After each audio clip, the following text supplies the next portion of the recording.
রাহমান।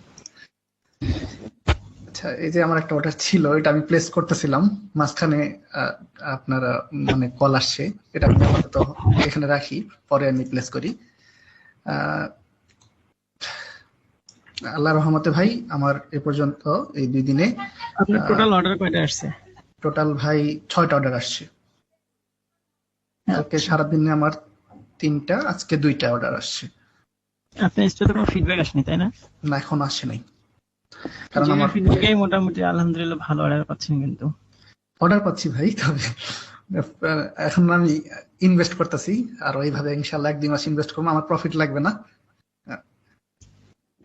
তো এখন এইখানে বিষয় হচ্ছে নাইম ভাই কি নাই না?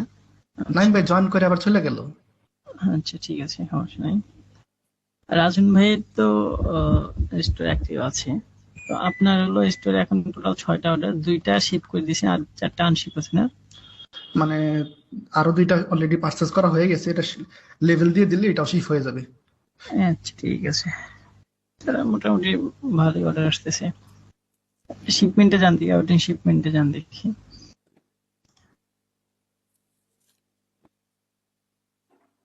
এটা তো 3 কোয়ান্টিটির অর্ডার। এই যে এটা 3 কোয়ান্টিটি, এটা নিয়ে একটু বিপদে পড়ছি। যেমন হচ্ছে 2টার বেশি অর্ডার করা যায় না, ডাবল অর্ডার করতে হবে।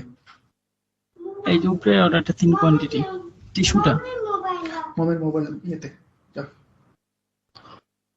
এই যে এটা হচ্ছে 3 কোয়ান্টিটির। হ্যাঁ, এখন তাহলে কি এটা ডাবল অর্ডার করে দেবো? 2বার অর্ডার করেন, 2টা আর 1টা করে দেন। আর এই আমি ধরনের প্রোডাক্টগুলো যদি এরকম 3 যেগুলো লিমিটেড পার্সেস থাকে আমাজনে, ওই ধরনের প্রোডাক্টগুলো আমাজনে যতটা অর্ডার করা যায় অতটাই কোয়ান্টিটি রাখবেন। হ্যাঁ, আমি আসলে 7টা প্রথমবার তো আছে, এই 2টা করে রাখবো 7টা আমি। আছে, হ্যাঁ এই 7টা রাখবেন না, কারণ যেহেতু অ্যামাজন 2টা বেশি কেনা যায় না, অবশ্যই আপনি 2টা অ্যাভেলেবেল রাখবেন, জি ভাইয়া। তাহলে আর কি প্রবলেম হবে না।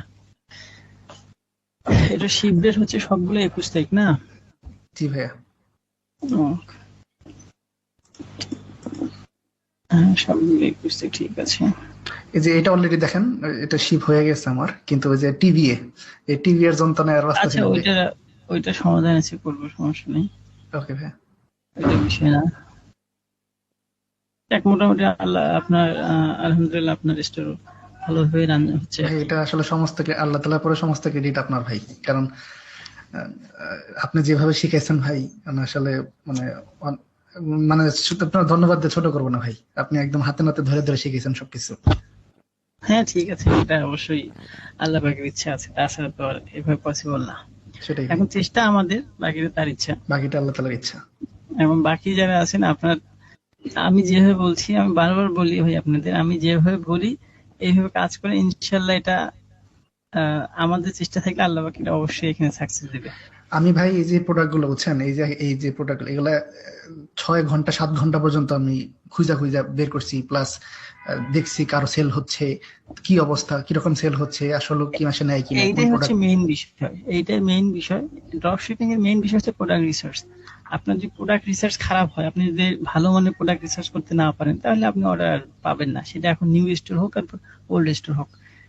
যেমন আপনার এই স্টোরটা হচ্ছে একটা নিউ স্টোর, কোনো ফিডব্যাক নেই, তারপর আপনি গতকালই মনে করেন আলহামদুলিল্লাহ 4টা 5টা অর্ডার পাইছেন জি একদিনে। ভাই, একদিনই 4টা তো বেশি। এইটা পুরোটা ডিপেন্ড করছে আপনার প্রোডাক্টের উপর। এই প্রোডাক্টটা যদি অন্য কেউ সেল না করে, কাস্টমার যদি প্রয়োজন হয়, তো সে বাধ্য আপনার কাছে নিতে। জি আপনার যদি প্রাইস ঠিক থাকে, আপনার কাছে প্রোডাক্ট থাকে, সে বাধ্য আপনার কাছে নিতে। তো আপনার প্রোডাক্ট রিসার্চ ঠিক থাকলে অর্ডার আসবেই, জি ভাইয়া। এটা হচ্ছে মেইন বিষয়।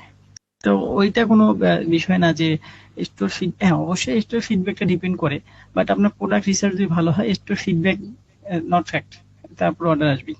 কারণ স্টোর তো যখন আপনি শুরু করবেন তখন জিরো থাকবেই, যেটা সেটা যে কোনো কিছুই হোক, সেটা এখন বিজনেস হোক, অনলাইন বিজনেস হোক আর ফিজিক্যাল বিজনেস হোক, যখন আপনি নতুন শুরু করবেন তখন আপনার কেউ চিনবে না, কেউ আপনার তখন আপনার সেল হবে না, এটাই স্বাভাবিক। তো এটা বিষয় না, আপনার যদি প্রোডাক্ট ভালো থাকে, রেট যদি ভালো থাকে, ইনশাল্লাহ আপনার সেল আসবেই।